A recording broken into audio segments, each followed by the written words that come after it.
ambil cacing bagi buat makan. Siapa kata belajar kena duduk dalam kelas je? Hari ini, semua jadi little farmers. Misi pertama, gali tanah. Cari underground vegetable. Bukan cari harta karun tau. Cari hasil tanaman. Lepas tu, petik vegetable dan fruit. Tengok muka masing-masing. Bila jumpa je, terus excited. Okey, sekarang kita uji pula. Which one is float, which one is sink. Masing-masing sibuk bagi jawapan. Tapi semua tak sabar nak cuba sendiri. Lepas tu, basuh hasil tanaman. Bagi makan burung. Kat sini, kita ada abang-abang dan kakak-kakak Pratafis. Assist adik-adik. Leadership skills pun praktis dekat sini.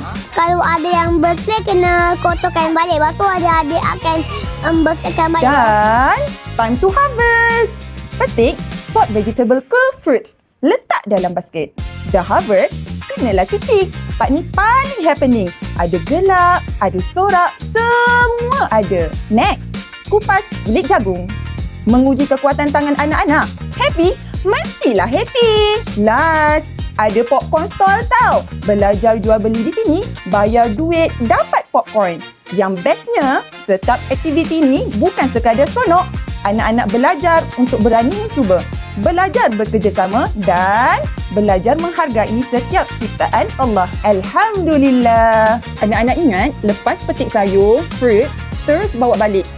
Bukan. Ada lagi satu proses yang buat anak-anak lagi excited. Nak tahu apa jadi seterusnya? Tengok next video. Parents, bestkan video tadi? Pendaftaran 2027 dah dibuka. Tunggu apa lagi? Daftar sekarang, slot terhad. Like and subscribe. Little Caliph.